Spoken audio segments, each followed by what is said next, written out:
Bom dia, irmãs e irmãos. Espero que seja tudo na santa paz de Deus.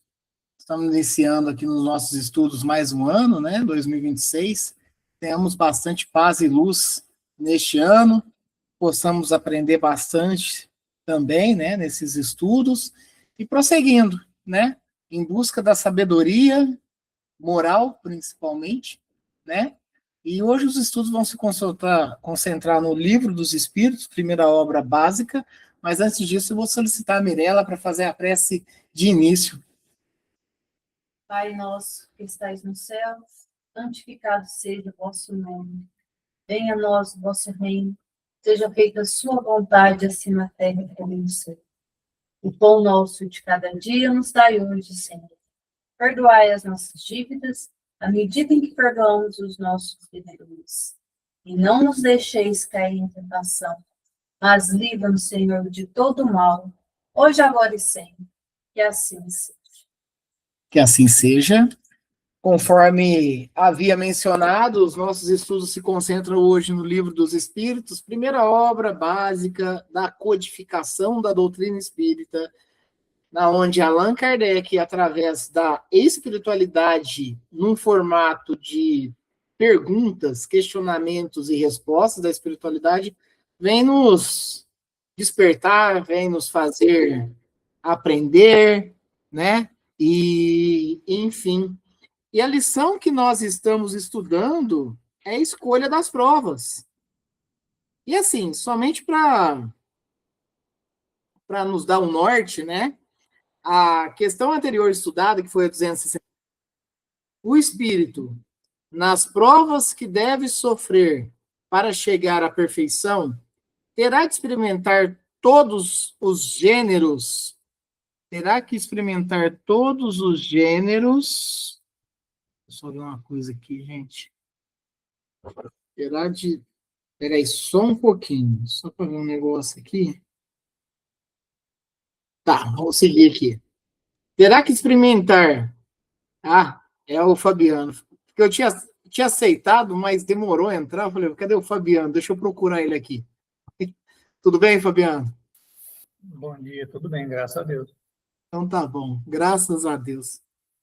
O espírito, nas provas que deve sofrer para chegar à perfeição, terá de experimentar todos os gêneros de tentações? Essa aí foi a última pergunta estudada e resposta, né? Estudada por nós no último encontro do Livro dos Espíritos. Deverá passar por todas as circunstâncias que possam provocar-lhe o orgulho, o ciúme, a avareza, a sensualidade, etc.? Resposta: certamente não, pois sabeis que há os que tomam desde o início, desde o princípio, um caminho que os afasta de muitas provas. Mas aqueles que se deixam levar pelo mau caminho correm todos os perigos do mesmo. Um espírito pode pedir a riqueza e esta lhe será dada. Então, segundo o seu caráter, poderá tornar-se avarento ou pródigo, egoísta ou generoso, ou ainda entregar-se a todos os prazeres da sensualidade. Mas isso não quer dizer que ele devia passar forçosamente por todas essas tendências. Pois bem, 262. Como pode o espírito, que em sua origem é simples, ignorante é desprovido de conhecimento, desprovido de saber, que sua origem é simples, ignorante e sem experiência, escolher uma existência com conhecimento de causa e ser responsável pela sua escolha? Uma pergunta interessantíssima, né? Porque aqui Kardec ele fala, ó, como que um espírito, na sua origem, que bem o sabemos e estudamos, né, que todos os espíritos são criados simples e ignorantes. E é óbvio que automaticamente sem experiência alguma, né? E aí Kardec ele faz a pergunta, como que ele pode escolher uma existência com conhecimento de causa e ser responsável pela sua escolha? Então aqui ele fala que, tipo, beleza, lá no começo da criação, vamos supor que inicialmente ele vai passar pelos mundos primitivos e depois que ele vai entrar, né, quando ele consegue obter minimamente a razão, Aí ele começa, de repente, assim, ou de maneira compulsória, ou de maneira já de escolha, escolher e, tipo, e aí, como que pode, né? Mesmo com conhecimento de causa, e ele ser responsável por isso, mas peraí, ele está vindo aí ainda muito desprovido. Como que funciona isso, né? Eu acho que o ponto mais alto aí é que não há nada que poderá ocorrer, principalmente utilizando-se da nossa questão, do nosso poder de escolha, que nós estaremos desguarnecidos. Ou seja, sempre Deus, com a espiritualidade, vai nos dar o suporte necessário, mesmo que, vou dar um exemplo, mesmo nós que já estamos há algum tempo no mundo de prova e expiação, mas a gente pode, depois eu vou fazer uma analogia na vida terrena. Ah, eu quero passar por isso. Nossa, mas você nunca passou por isso. Você não tem nenhuma experiência de passar por isso. Certeza? Olha, não nos faltará respaldo. Não nos faltará respaldo, mesmo que isso aconteça, e isso acontece muito. Mas vamos lá. Na vida terrena, a gente tem o nosso campo profissional. Eu passo muito por isso. Em várias frentes.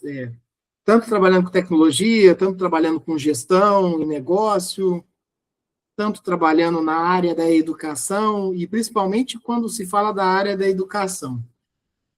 A tecnologia e os métodos de gestão, elas vão sofrendo muitas alterações no decorrer do caminho. Vai sofrendo muita alteração no decorrer do caminho. E dentro desse caminho, talvez, igual, por exemplo, muitas mudanças, são muitas inovações e tudo mais, e muitas vezes a gente tem que inovar também. E, de repente, nos é convidado a trabalhar numa frente, ou para dar um curso, ou para, né, para trabalhar, dar uma consultoria, de algo que talvez nunca tenha trabalhado. A gente tem um embasamento, mas a gente nunca trabalhou.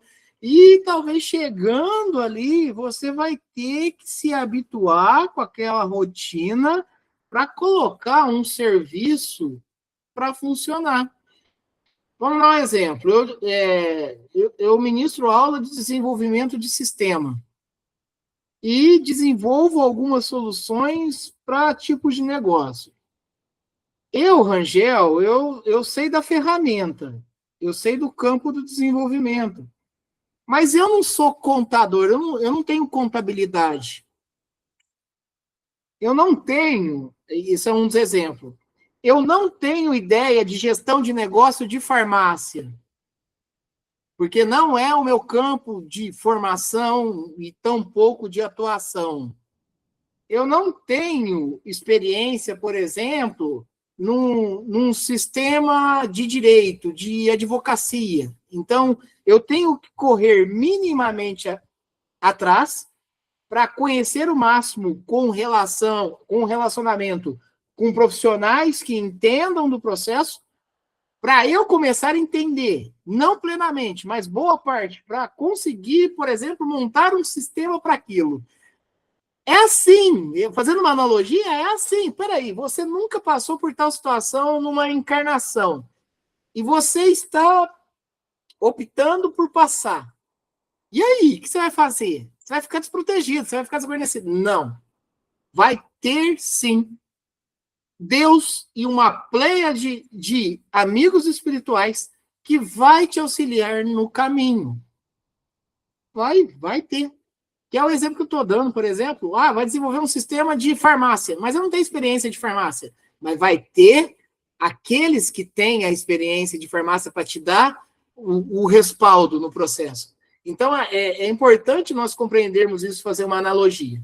Provavelmente, a resposta aqui, que eu não fiz estudo anterior, mas provavelmente ele vai falar desse respaldo. A gente vai ter que passar por situações, nós vamos ter que passar por situações, mas eu vou ter que passar, mas respaldado, protegido, né? Claro que é uma escolha minha, claro que a nossa evolução depende de nós, e o nosso livre-arbítrio é por nós mesmos, mas sempre nós teremos, provavelmente, principalmente, né, esses espíritos que nos acompanham, que estão para nos auxiliar, como ao mesmo tempo tem irmãos que não simpatizam conosco, e talvez vice-versa, né? Não vamos nos isentar das nossas culpabilidades, né? E aí é esse o processo. Então, vamos ver o que os espíritos, eles respondem perante a isso daqui, ó. O espírito ele foi criado simples, ignorante, né, desprovido de saber, até mesmo sem experiência, vai passar por trajetos e por processos, e ele vai escolher, de repente, alguma coisa que ele não tenha efeito de causa, ele não tem experiência, e aí, como que funciona? E a resposta é: Deus supre a sua inexperiência, traçando-lhe o caminho que deve seguir, como fazes com uma criança desde o berço, mas deixa-lhe pouco a pouco a liberdade de escolher, à medida que o seu livre-arbítrio se desenvolve. Então é que ele, muitas vezes, se extravia, tomando um mau caminho por não ouvir os conselhos dos bons espíritos. É a isso que podemos chamar a queda do homem.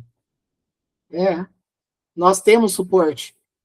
E esse suporte ele vem da espiritualidade, mas se a gente notar bem, nós temos ótimos suportes aqui na vida terrena também. Nós temos. Basta sintonizar, fazer uma sintonia mais justa e fina, que o auxílio ele chega. Nós precisamos nos atentar às intuições. As intuições, seja eles vindo da espiritualidade, seja ele vindo daqui, entre nós, porque há boas intuições. São pessoas, tem pessoas encarnadas aqui na Terra que nos quer bem, que nos quer bem. Não é só perseguição, não é. E tem pessoas que te quer bem, que muitas das vezes não está só dentro da família, está fora. E é nisso que nós temos que sintonizar e entendermos os verdadeiros processos aí e os caminhos que a gente tem que seguir pelo nosso livre-arbítrio. 362A, continuação. Quando o espírito goza do seu livre-arbítrio, a escolha da existência corpórea depende sempre e exclusivamente da sua vontade. Ou essa existência pode lhe ser imposta pela vontade de Deus como expiação. Olha, nós estamos no planeta de provas e expiações. As provas, por grande parte das vezes, se não todas, são algo que, até mesmo por causa do nosso livre-arbítrio, a gente vai passar. A gente passa. As provas, por vezes, talvez elas não estejam contextualizadas na escolha. Quer dizer, ela esteja contextualizada na escolha, a expiação não. Então, é importante entender que, antes da encarnação, dentro do nosso planejamento, eu já tenho, mais ou menos, direcionado algumas provas que vão estar suscetíveis. E talvez eu estou pedindo mesmo. E outras vão ocorrer por nossas escolhas, utilizando-se do livre-arbítrio que nós temos aqui encarnados. Que aí nem passou tanto por lá, passou aqui mesmo. É o nosso trajeto. Enfim. Quando, por exemplo, eu escolho falar mal de alguém, Isso não estava ali, não estava ali, né, já circunscrito antes da encarnação. Isso foi o meu livre-arbítrio que fez esse movimento aqui agora. E aí, dentro desse movimento, eu vou ter, ou dentro desse mesmo trajeto de encarnação, um em outro, eu vou ter esse retorno se eu não procurar me redimir. Então, a gente precisa entender bem como são os processos, né? Uma coisa é fato, nada é gratuito, porque dentro de uma fé que não se raciocina, acha que tudo está ao acaso. Tudo está ao acaso. Nem não está ao acaso, é um mecanismo, né? É interessante. E aí eu vou citar, eu acho que a gente tem várias frentes, e foi frente até de estudo também. A crença em milagres. Nós, dentro do estudo da doutrina espírita, nós sabemos que o milagre do nada, como se fosse um acaso, ele fica sem base racional.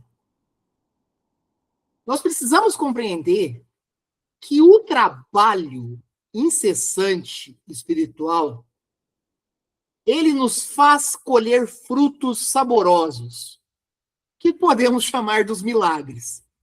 Não existe nenhuma poção mágica se não há o merecimento do trabalho edificante. Não há. Não há. E tem que ter um trabalho.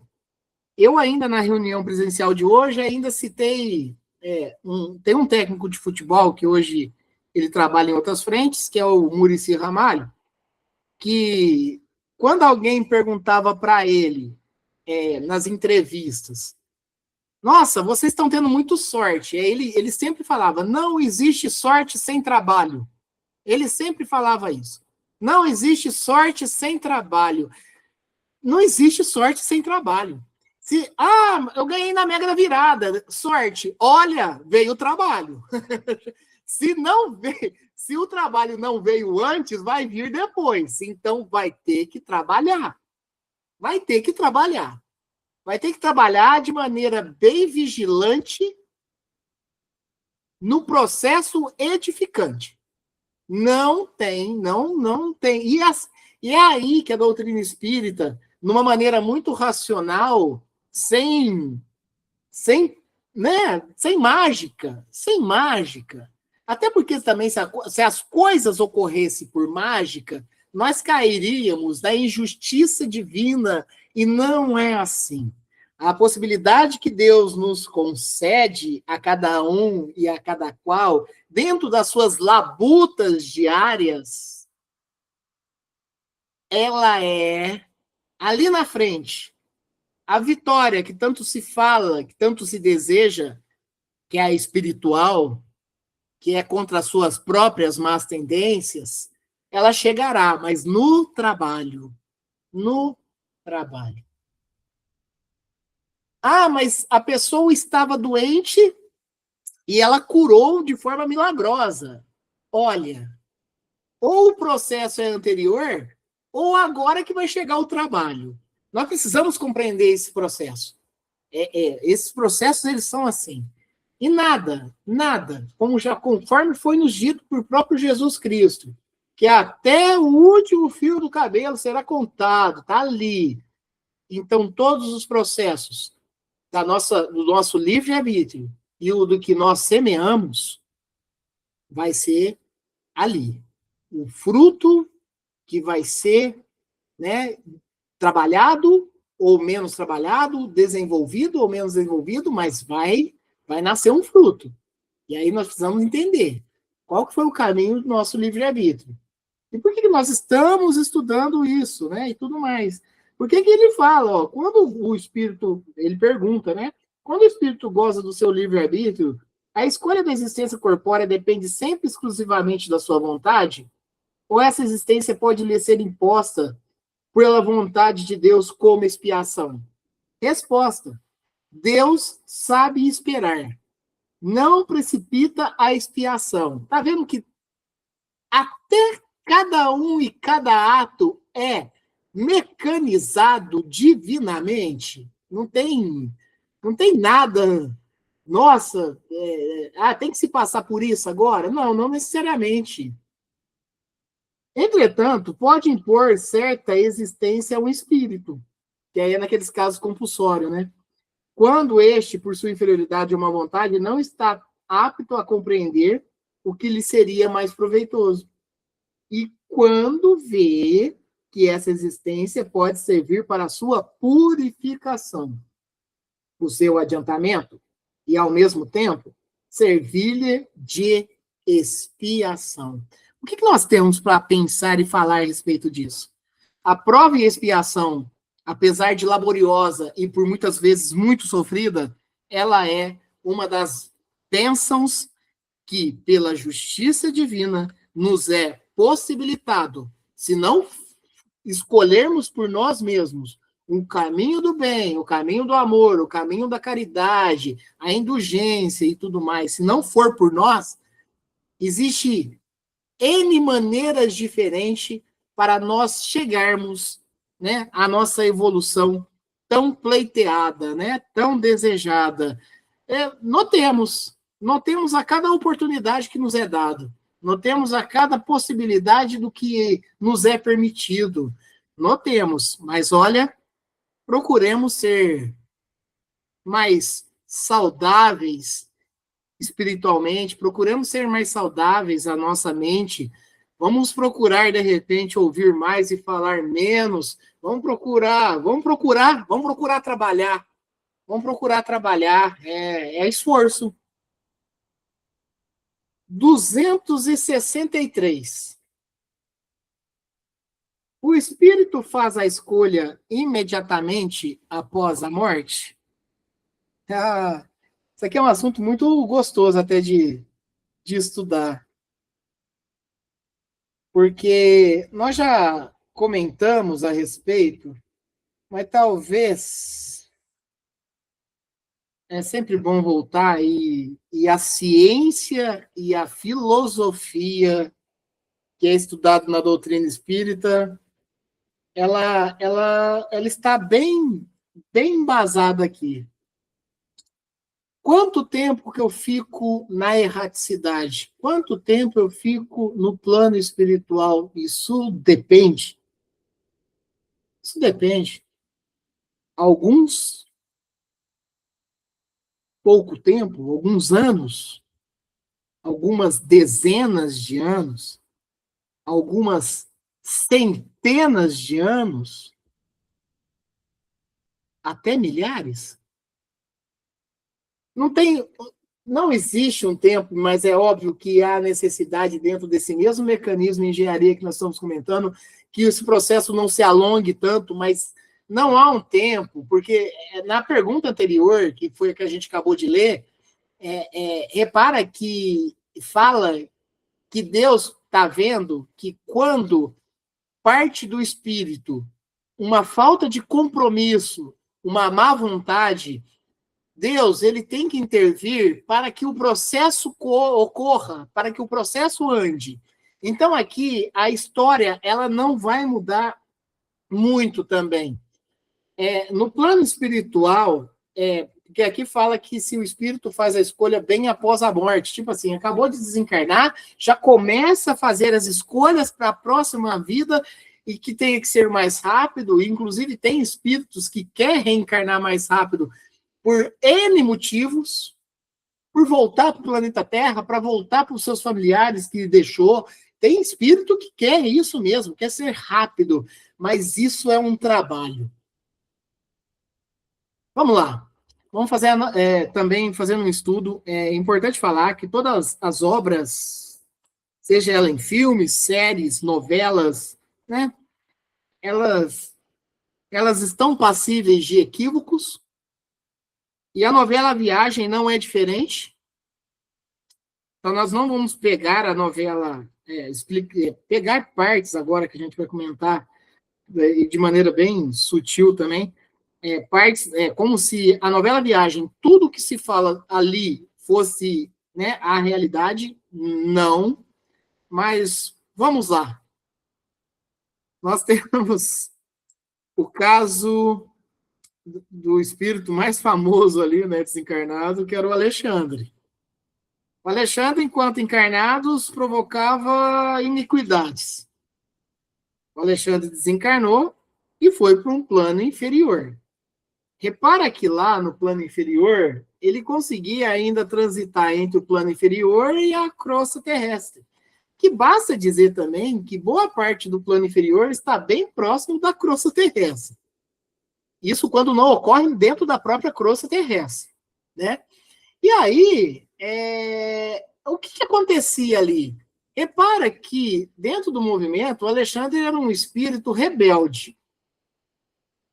E olha, coincidência ou não, nós temos que tomar cuidado de não sermos nós esse espírito rebelde quando retornamos para a pátria espiritual.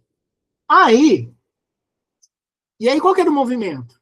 O movimento existia-se, né, o doutor Alberto, que se fazia as reuniões dele, né, de comunicação, que procurava se auxiliar ele e tudo mais, né, procurava nortear, e um espírito rebelde, muitas das vezes, ele tampouco vai se atentar ao que está provocando, porque, além do espírito rebelde, ele era um espírito vingativo, que é o que nós precisamos tomar cuidado também. De, tipo, na hora que retornar para o plano espiritual, não querer fazer esses pequenos acertos quando estiver na espiritualidade com pessoas que estão encarnadas. Então, é um processo que foi indo. É um processo que vocês verem aí que foi até rápido, né? Se for ver pela cronologia de tempo da novela, foi rápido. Mas esse processo ele pode durar tempo. Ele pode durar tempo. Lembremos que eu sempre falo, e desculpe se pode ser repetitivo, tivemos uma vez uma ligação entre médium e espírito de uma mãe que estava na beira do lago há 300 anos. Nós estamos falando de 3 séculos. 3 séculos. Ali. E olha, tem uma hora que é necessário, sim, que de uma maneira mais direta a espiritualidade haja, não há mais como, tem que fazer um movimento, e isso faz parte do mecanismo, mas em algum momento tem que resolver, e repara, 3 séculos, né?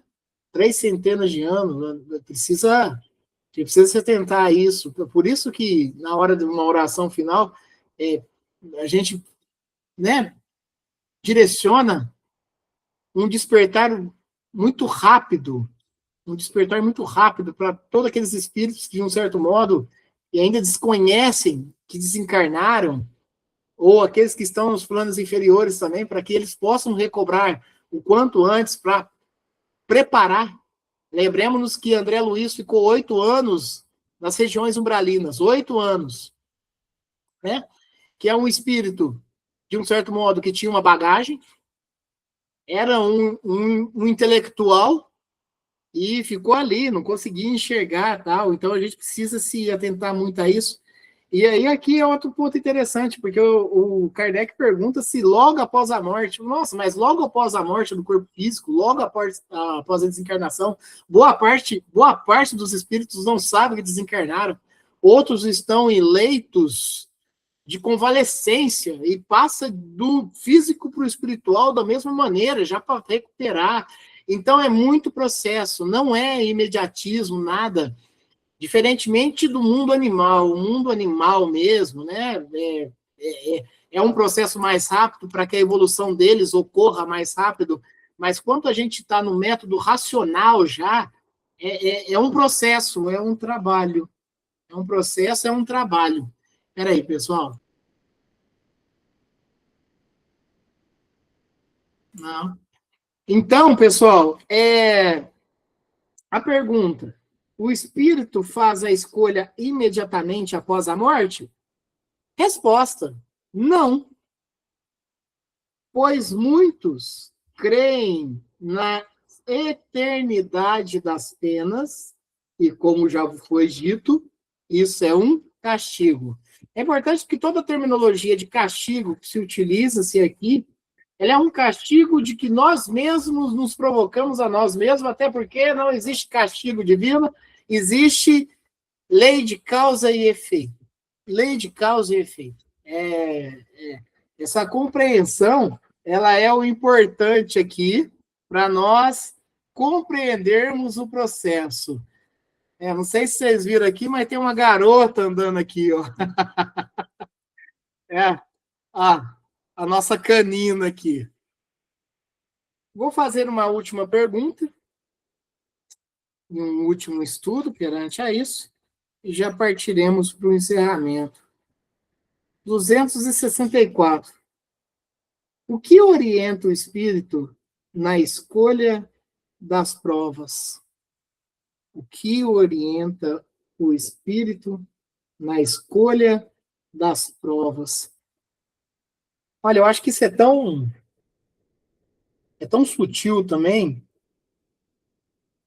porque aqui está falando da escolha. Então, é aquele espírito que vai reencarnar, ele vai escolher algumas provas para ele. Vamos lá. Num primeiro momento, essa escolha das provas da espiritualidade, ela serve para a gente passar por algumas situações para suprir ou para corrigir alguns atos falhos que o nosso livre-arbítrio, nós mesmos, provocamos. Então, seria, mesmo que seja uma escolha das provas, seria um processo expiatório que nós mesmos escolhemos para passar por uma determinada situação. Mas há também de convir que nem sempre os espíritos escolhem. Inclusive, eu acho que deve ser bastante real a questão até mesmo de escolher, porque eu vou escolher algo para eu sofrer? Eu vou escolher algo para eu passar que vai ser contra, enfim. Então, eu acredito que dentro do processo de reencarnação, alguns falam, não, vou escolher isso não, vou escolher alguma coisa mais fácil. E talvez, mas eu acho que em grande parte das vezes a escolha das provas seja para um processo de expiação, para que eu possa passar por aquilo ali e possa, de um certo modo, acertar o que eu, por um outro momento, não consegui. Por exemplo, vir dentro de uma família na onde eu vou vir com alguém que foi meu adversário em vidas passadas e a gente precisa se acertar. Ou, eu machuquei. Eu quero passar por alguma prova que seja um remédio por aquele que eu havia machucado e que eu passe por alguma situação que isso passa, que eu possa também me redimir. Então, repara que eu acho que boa parte dos processos de escolhas de provas, utilizando na medida lógica, é para que eu possa evoluir, que eu possa suprir o que eu deixei faltar, que eu possa colher o que eu plantei, que eu possa pagar o boleto que eu criei. É importante entender isso, é causa e efeito. Então, é um processo que se torna expiatório. Resposta. Bom, a pergunta. O que orienta o espírito na escolha das provas? Resposta. Ele escolhe as que podem servir de expiação, segundo a natureza das suas faltas, e fazê-la adiantar mais rapidamente. Uns podem impor-se uma vida de misérias e provações para tentar suportá-la com coragem. Outros querem experimentar as tentações da fortuna e do poder, bem mais perigosas, pelo abuso e o mau emprego que se lhes pode dar e pelas más paixões que desenvolvem. Outros, enfim, querem ser provados nas lutas e terão de sustentar no contato com o vício.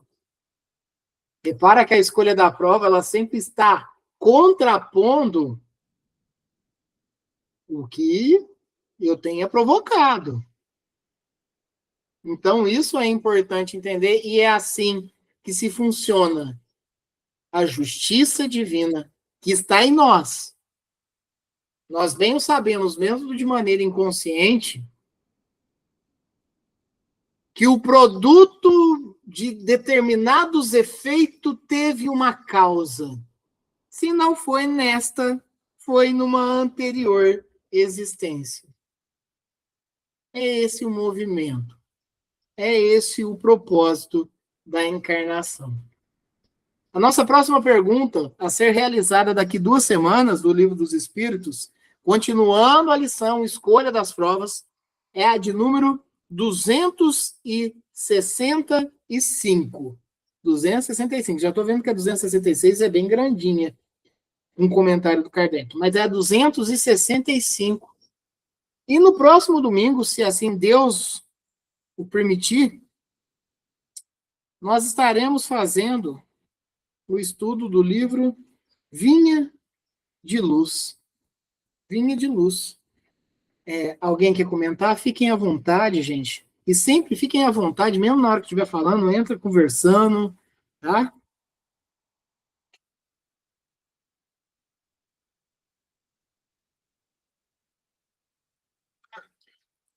Então vamos partir para o encerramento da nossa primeira reunião de estudos de 2026. E antes de eu solicitar o Fabiano para fazer a prece de encerramento, elevemos os nossos pensamentos a Deus, Jesus e a espiritualidade maior,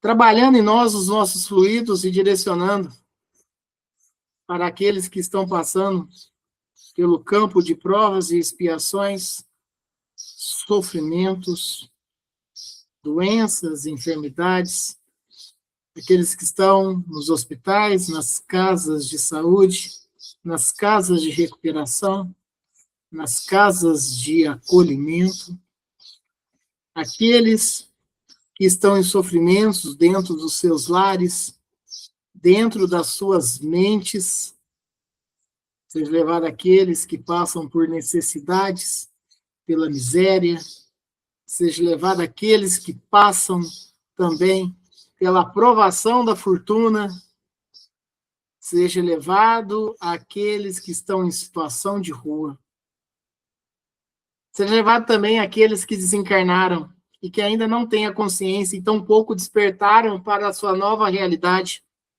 acreditam estar encarnados ainda, que eles possam despertar e ter a humildade necessária para aceitar a ajuda fraterna espiritual.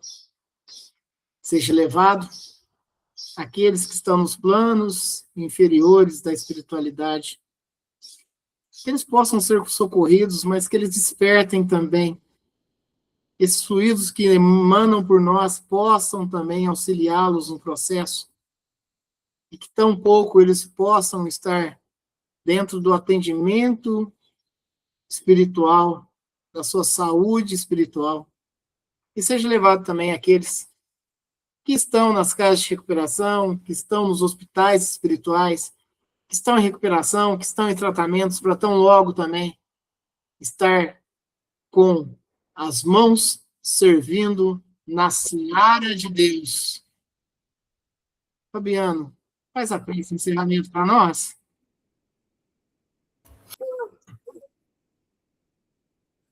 Pai nosso que estais nos céus, santificado seja o vosso nome. Venha a nós o vosso reino e seja feita a vossa vontade, assim na terra como nos céus. O pão nosso de cada dia nos dai hoje. Perdoai as nossas ofensas, assim como nós perdoamos a quem nos tem ofendido. E não nos deixeis cair em tentação. Livra-nos de todo mal, hoje, agora e sempre, que assim seja. Que assim seja. Obrigado, Fabiano. Muito amor, paz e luz para você e toda a sua família nesse ano. Cristiane também, amor, paz e luz. Tivanete, tia Marlene, Fabiana, Viviane, a todos que o cercam, muita paz, luz, amor nas nossas vidas, Mirela, Vitória, Rafaela, todos os nossos que nos acompanham também no canal do YouTube, e que tenhamos um domingo e uma semana também, tão abençoada como já é, mas aproveitemos a trabalhar em nós mesmos, né? Cada vez mais a melhoria significativa espiritual, bastante paz e luz, e se Deus quiser, domingo que vem, estamos juntos aqui novamente. Que assim seja. Que assim seja. Uma boa semana, um bom 2026 para todos e até domingo que vem, se assim Deus permitir. Que assim seja. Bom ano para nós! Obrigado, Fabiano. Que assim seja.